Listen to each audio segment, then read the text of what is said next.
Jusqu'à 9 h, Good Morning Business. Les salariés vont-ils être les grands perdants de la réforme du droit des faillites que prépare le gouvernement? C'est une question qu'on va poser à Christophe Basse, président du Conseil national des administrateurs judiciaires et des mandataires judiciaires. Bonjour. Bonjour Christophe Jacubizine. Merci d'être avec nous ce matin. On a eu ce débat déjà hier sur ce plateau avec Audrey Maubert sur savoir si effectivement la réforme, l'ordonnance qui est en consultation, qui va bientôt être signée par le Conseil des ministres, si elle va désavantager les salariés. Jusqu'à présent, c'était les créanciers prioritaires lors d'une liquidation que vous menez. Ça sera plus le cas demain? Ce sera toujours le cas demain. C'est pas ce que disent vos contradicteurs. Hein. J'ai bien noté, et je vais essayer vraiment de tordre le cou à ce que je lis, à ce que je vois ici et là. C'est quoi cette ordonnance sûreté? C'est l'Europe qui demande à l'État français, à l'occasion d'une transposition de directive européenne, de simplifier le droit des sûretés.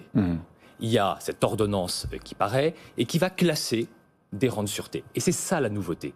De plusieurs textes, de jurisprudence, on va maintenant arriver à un texte clair.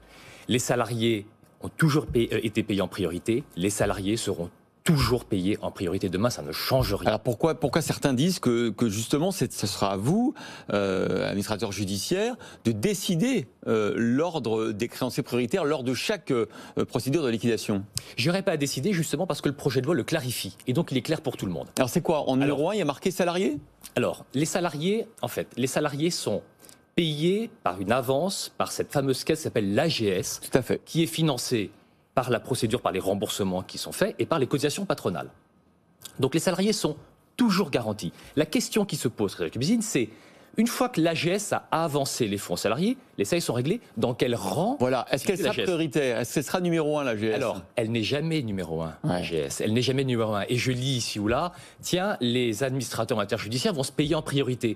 Mais on se paye toujours en priorité. On reçoit un mandat de justice, on va trouver un candidat repreneur, on va sauver les entreprises, 150 000 emplois par an au demeurant que nous sauvons chaque année, on va répartir des fonds, 7 milliards dans l'économie par an, et donc on se paye, on est payé pour ça, donc on est payé en priorité. Et ça a toujours été le cas, nous, les experts, un certain nombre effectivement d'acteurs de la procédure, les frais de procédure sont payés par priorité.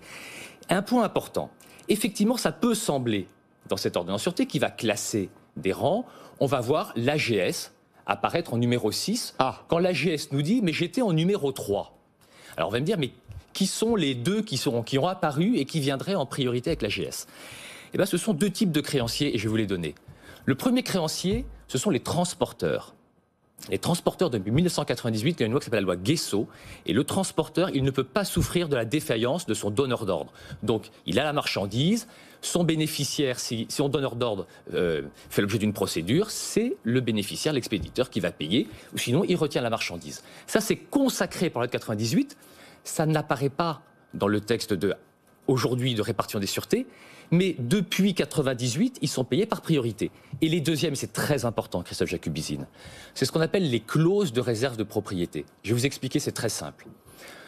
Je vais vous vendre une machine. Vous allez me la rembourser dans le temps, elle sera chez vous, vous allez l'utiliser, mais tant que vous ne l'aurez pas intégralement payée, j'en garde la propriété. C'est quoi? C'est le crédit interentreprise. Pour toutes les PME, les milliers de PME qui n'ont pas accès au crédit bancaire, c'est ce crédit interentreprise. Eh bien, le projet du gouvernement va placer ces clauses de réserve de propriété dans des rangs de sûreté qui sont au-dessus de l'AGS, et pourtant, depuis 1980, ils sont toujours payés par priorité. Mais comment vous expliquez alors que toutes les organisations syndicales, qu'elles soient salariées ou patronales, y compris le MEDEF, s'oppose à ce projet d'ordonnance parce que justement le MEDEF dit du coup l'AGS ne va pas être servie en priorité et donc petit à petit elle va devoir puiser sur ses réserves puis créer un déficit et in fine on va augmenter les cotisations payées par les entreprises ou les salariés.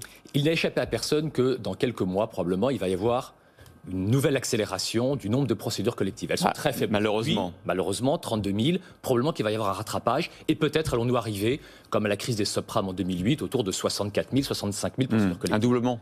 Un doublement. C'est tout à fait possible.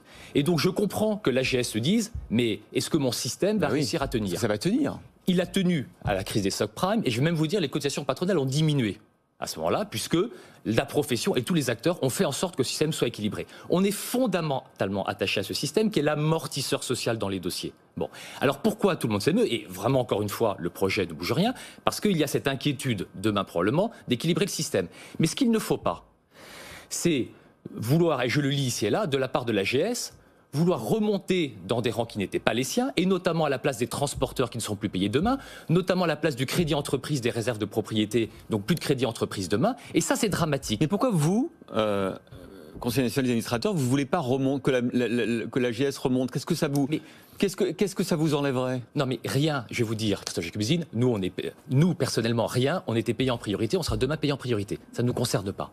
C'est exactement ce que je viens de vous dire. Donc vous défendez plus les transporteurs ou les propriétaires de machines que les salariés? Absolument, parce que c'est le fonctionnement de l'entreprise. Ces gens-là sont le fonctionnement de l'entreprise. Donc il y a bien une priorité qui s'inverse. Pour une place qu'ils avaient déjà.